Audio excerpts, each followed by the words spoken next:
$99 billion. That's CoreWeave's contracted revenue backlog as of Q1 2026. And it's the single number that made the entire NeoCloud trade look like a no-brainer. CoreWeave, Nebius and IREN. The picks and shovel place.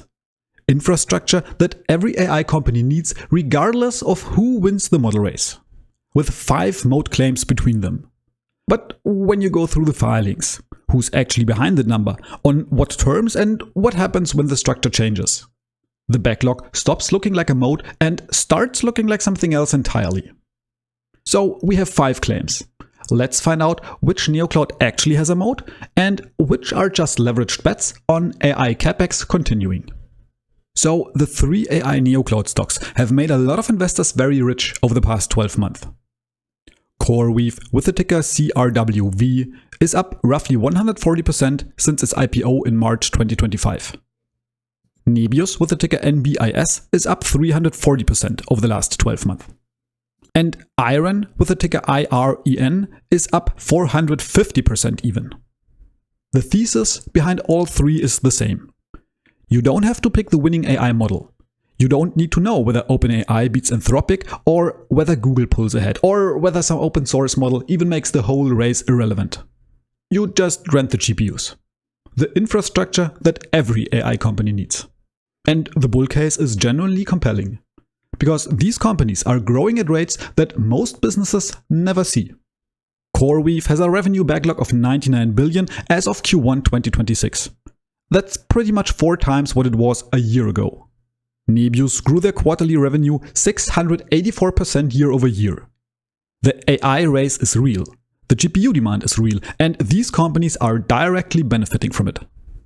But here's the question that the performance numbers doesn't answer. For how long will this continue? And does any of these companies has a durable competitive advantage? Not just today's demand. A MOAT. Something that stops the next competitor or the next price cut from eroding what they've built. And that's what we're going to test. 5 specific claims that the bull case rests on.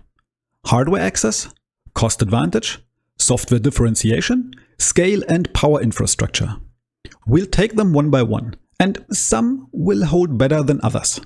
And the answer will tell you exactly what bet you're making when you buy any of these 3 stocks. So let's start with claim number 1. Privileged hardware access. That means early chip allocations, the potential for larger orders, and relationships that hyperscalers can't match. They all claim that, except it's not true.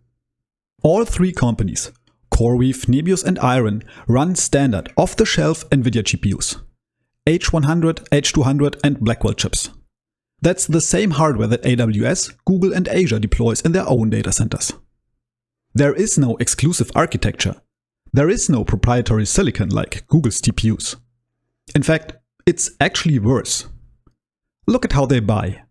Hyperscalers go direct to original design manufacturers, ODMs, cutting out the middleman and buying at the component level. NeoClouds, on the other hand, buy NVIDIA's turnkey reference system, pre-packaged. IREN, for example, sources its GPUs clusters from Dell Technologies. Late last year, they bought equipment worth $5.8 billion from Dell, and some more this year, as we can see in the SEC filings. And we can find the same for the other NeoClouds too. That means every rack absorbs NVIDIA's semiconductor margin and Dell's integration margin on top. The cost disadvantage is baked in before the servers even power on. And then we have the question of financial entanglement. Because, as you might have heard, NVIDIA has heavily invested in all 3. $2 billion into CoreWeave, $2 billion into Nebius. A 5-year warrant in IREN worth up to $2.1 billion. And these aren't charity. They are structural. Because NVIDIA needs an independent cloud ecosystem to prevent hyperscalers from monopolizing GPU demand and pushing their own custom chips harder. The most striking deal is the CoreWeave arrangement. NVIDIA committed to purchasing any of CoreWeave's unsold compute capacity through to April 2032. Up to $6.3 billion. That means NVIDIA is CoreWeave's chip supplier, its equity investor, and its buyer of last resort. Keep that in mind when you think about CoreWeave's 99 billion revenue backlog, but we'll come back to it. So the hardware moat doesn't hold. What these companies have is a preferential relationship with their chip supplier, which is not the same thing as a competitive advantage over their customers. So the first claim is down. But the second claim is the one that you probably hear most often. NeoClouds are 30 to 80% cheaper than hyperscalers. So if you are an AI startup and you need GPUs, you go to CoreWeave or Nebius because the price is just cheaper. But here's the problem with that framing. CoreWeave is not cheap. On-demand pricing for a single H100 GPU at CoreWeave runs approximately $4.76 per hour. And that's the GPU component alone. Once you bundle it with standard CPUs and RAM configurations, you are looking at around $6.16 per hour. AWS P5 instance, the equivalent H100 offering, comes in at around $6.88 on demand. Google Cloud between $3 and $9.80. Azure $6.98. So the price for only the GPU is misleading and not at all the cheapest. The 30 to 80% cheaper number is real, but it's comparing spot providers like Runpod at $3.29 and Spherion at $2.64 to hyperscaler list prices. It has nothing to do with CoreWeave or Nebius. And the gap between hyperscalers and everything else is not structural. AWS proved that in June 2025 when it cut their H100 pricing 45% in a single move. No financial strain, no strategic crisis. Just a pricing decision. They could do this because hyperscalers generate their profits from software, storage, databases and platform services. All high margin, all cross-subsidizing the compute layer. NeoClouds generate the profits from one thing only: renting GPUs. If a hyperscaler decides to compress the price gap, NeoClouds have no buffer to absorb it. Which brings us to the actual unit economics. Because the cost story gets even worse when you run the numbers. As Semi-Analysis, who invented the term NeoClouds in the first place by the way, shows in this article, the capital expenditure for the GPUs make up 73.4% of the lifetime costs of a GPU server.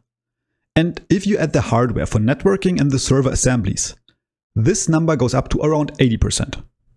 So to make that investment worthwhile, NeoClouds need to charge enough in rental fees to earn a decent enough return. Think of it like a landlord. You bought the building, that's your upfront cost. Now you need to charge enough rent to cover your mortgage and make a profit. Charge too little, you lose money. Charge too much, tenants leave. The beige line here is the minimum rent that makes the investment worthwhile. A 15% return, which is roughly what you need to justify this over putting your money elsewhere. For next generation GPU clusters on 5-year contracts, NeoClouds need to charge around $4.90 per GPU hour just to clear this threshold. The blue line on the other hand is the ceiling. The maximum customers will pay before they switch to equivalent hardware somewhere else. The gap between those lines is the entire business. And here is the problem. Nvidia sits upstream of all of this. And every time Nvidia raises the prices of its hardware, the floor goes up. The ceiling doesn't move, so the window gets smaller and the total project IRR, the internal rate of return, over the lifetime evaporates. Which brings us to the structural problem that no pricing table captures. NeoClouds are caught between two forces, and both are extracting margins. We have Nvidia, who controls the hardware, sets chip prices, and has every incentive to capture more of the value its silicon creates. And we have the model apps, Anthropic, OpenAI and Google, the companies actually renting these GPUs. Anthropic's annualized revenue went from 9 billion at the end of 2025 over 44 billion by the spring of 2026. Inference gross margins climbed from 38% to over 70% in the same time. That concentration of profit gives these model labs enormous bargaining power. They are big enough that losing them matters, and they know it. Semi-Analysis put it plainly. AI labs are capturing all the value from almost none last year. And NeoCloud providers are squeezed from both ends. with capital-heavy cost structures and no margin of safety. Now, if you like this kind of data-driven and rational analysis, hit subscribe. I post up to 2 of these videos every single week. Now, we are almost half through the MOAT test and we haven't found a MOAT yet. But maybe the software MOAT is it. The argument here is that NeoClouds have built orchestration layers and optimization tools that make their clusters meaningfully better than what you'd get elsewhere, and that this is hard to replicate. The optimization is done by the so-called CUDA kernel level optimization. This is an optimization technique at the compiler level to extract the maximum throughput from the hardware. And from what I found, there is only one company that has built this. Together AI, and they are private. No publicly traded NeoCloud has this. What they do have is operational software. CoreWeave runs a proprietary Kubernetes orchestration suite that automates scheduling and speeds up cluster initialization. And that is valuable. It's part of why CoreWeave earned the Semi-Analysis Platinum Cluster Max rating for its networking setup. But the underlying components, InfiniBand fabrics, GPU Direct RDMA, Kubernetes, are all standard industry infrastructure. Any competitor can replicate them. So that's a head start at best, but not a real moat. Nebius has been the most aggressive in trying to close that gap. In early 2026, it acquired Eigen AI, an inference optimization startup, and then Clarif AI in May 2026. Both are integrated into what Nebius calls its Token Factory and Ether 3.5 serverless platform. It's the most credible software story of the 3. But right now, it's still a collection of acquisitions, not a proprietary capability that competitors can't buy or build. IREN followed a similar strategy and acquired Mirantis in May 2026, an open source enterprise cloud management that will be layered on the GPU infrastructure. It's the same pattern. These are smart moves and they give these companies a temporary head start. But don't confuse the acquisition of capabilities with a structural moat. Buying tools that your competitors can also buy or replicate doesn't give you a structural moat. So the software claim also fails, but at least they are moving in the right direction. Let's see if the scalability moat holds. This is also where the bull case looks strongest. CoreWeave's contracted revenue backlog hit 99.4 billion in Q1 2026. Nebius sits at 33.6 billion RPOs. And IREN has over 50 billion in committed revenue. These are real numbers and they represent real customer commitments. But look at who these customers are. For IREN, the vast majority of this backlog comes from Microsoft and Nvidia. And Microsoft also accounts for 67% of CoreWeave's 2025 revenue. OpenAI has a 22.4 billion contract running through May 2031 and Meta has 14.2 billion committed. And for Nebius, it's the same. Microsoft has a 5-year agreement for 17.4 billion and Meta also a 5-year contract for 27 billion. Do you see a pattern here? The primary customers that are funding the NeoCloud expansion are Microsoft, Meta, and OpenAI. These are the exact same tech giants that are building their own infrastructure as fast as they can. They are essentially using NeoClouds as overflow capacity right now because their internal buildouts can't keep up with near-term demand. That also means that there is a clock running. And once those internal facilities come online, those customers can migrate the workloads back to their own infrastructure. So the 99 billion backlog that reads like a moat is actually a bridge between today and the moment when hyperscalers no longer need the overflow. So what happens to uncontracted capacity when that shift starts? We already have a preview. H100 spot rental rates dropped from over $8 per hour to under $2 in late 2025 as supply caught up with demand. Operators without long-term contracts took severe margin compressions almost overnight. Now, CoreWeave has been smart enough to shield a large percentage of its contracts under long-term take-or-pay contracts to protect themselves from that volatility. But even those contracts eventually roll off. And when they do, the question of what the renewal rate look like is wide open. So the scale is real for the moment, but the dependency on just a couple of hyperscalers that are building up their own ecosystem is also real. And to me, that looks more like hyperscalers are taking advantage of NeoClouds, not like a moat. Now, the fifth moat claim is about power. And this is where our companies differentiate themselves. Because connecting a gigawatt scale data center to the grid is not a fast process.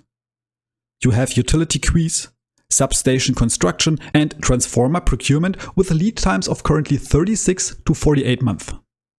There is a projected 7 gigawatt capacity shortfall for 2026 in the US alone, with 30 to 50% of all planned data centers in North America already delayed or cancelled.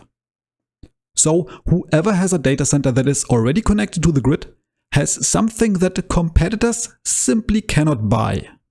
Of our three, IREN is the only one with a generally defensible position here, and it comes directly from its origins as a Bitcoin miner. IREN built a campus in West Texas adjacent to a major 345 kilovolt and 138 kilovolt high voltage transmission lines. And on May 1st this year, it energized the Seawater 1 substation, directly connected to the transmission grid. It owns the land, it owns the substations. It had pre-approved grid interconnection agreements already in place. So it bypassed the multi-year utility queues that is bottlenecking every other data center developer that is trying to do the same thing. CoreWeave acquired Core Scientific in mid-2025 for the exact same reasons. To shift toward a greater control over the critical power infrastructure, which is the right strategic move. But it still remains heavily dependent on third-party developers for the majority of its pipeline. Nebius is a mixed picture. Co-located in the UK and Iceland, owned assets in Pennsylvania and Finland, but similarly exposed to interconnection queues on its new builds. So CoreWeave and Nebius are still fighting utility queues and construction delays. But IREN has the power online, so the moat holds at least partially. Now, before we come to the conclusion, let's also look at the other side. Because there are two things that this moat discussion doesn't even touch. The first is Jevons paradox. The cost of running an AI model has already declined significantly. The standard logic says cheaper compute means less revenue for GPU rental providers. But cheaper compute also means more usage. And if usage keeps scaling faster than efficiency improves, the GPU demand keeps growing regardless of what happens to cost per tokens. At the moment, this is an open question that nobody has the answer for. But NeoClouds could absolutely benefit from this if the hyperscalers cannot scale fast enough. The second is customer behavior. Nebius in blue, for example, generated almost 2.3 billion in operating cash flow in Q1 2026, almost entirely from upfront payments by Meta and Microsoft. For the full year, the expectation is close to 5.2 billion. IREN's CFO disclosed that approximately 95% of its Microsoft-related GPU capital expenditure is expected to be covered by customer prepayments. Traditional commodity business don't receive multi-billion-dollar upfront commitments. And that signals real dependencies. Customers locked in, not just renting month by month. And the 7 gigawatt power deficit that we talked about before isn't going away either. On one hand, that's an obstacle, but on the other, it's also a structural floor on utilization and pricing. At least until the transformer lead times normalize, which at the current rates means 2028 at the earliest. So, in summary, NeoClouds don't have a structural advantage in hardware access. They buy standard silicon on worse procurement terms than hyperscalers. Hyperscalers can also close the pricing gap at will with IRR math that leaves NeoClouds squeezed between chip manufacturers and AI model providers. The software just depends on operational execution. This is a head start, not a structural barrier. And scalability is actually a structural dependency that is funded by the same companies that could migrate their workloads back in-house the moment their own data centers go live. Power is the only genuine edge, and right now, only one of these three companies owns it. What these businesses are, when you put it plainly, highly leveraged bets on AI capital expenditure continuing at the current pace. CoreWeave carries 21.6 billion in balance sheet debt at 8.3 times net debt to EBITDA, with 34 billion more in lease commitments on top of that. And the negative ratio from Nebius is not because they have so much cash, no. It's because their EBITDA is negative. And all of these companies are actually still operating at negative free cash flows. That also means that they are financed through continuous debt issuance and by diluting their shareholders. Nebius is the exception here and actually bought back shares with cash from the sale of their Russian legacy business. If you are looking for the best risk adjustment investment, and this is not a recommendation, IREN comes out ahead in my opinion. They have the only defensible physical asset in the sector, a balance sheet protected by customer prepayments, and the Microsoft contract as a proof that its pivot is being taken seriously. The critical risk is execution. Converting from a low-density Bitcoin miner to high-density compute is not trivial. But Nebius has the strongest near-term growth story. 399 million in Q1 2026, up 684% year over year. And they also have the cleanest balance sheet of the three. CoreWeave has the scale and the track record. The problem here is the structure. 67% of revenue from just one customer that is also building competing infrastructure. And they have 29.8 billion in debt to service even if that customer pulls back. So I think they are the most risky of the bunch. But as always, that's just my opinion. Now, what about you? What do you think about NeoClouds, and are you already invested in any of them? Let me know down in the comments. And if you want to see what a business with an actual moat looks like in comparison, watch this video next. And as always, this is no financial advice. So please, before investing, do your own research and only use this video as a starting point for your own analysis. That being said, thank you so much for watching guys, and see you in the next video.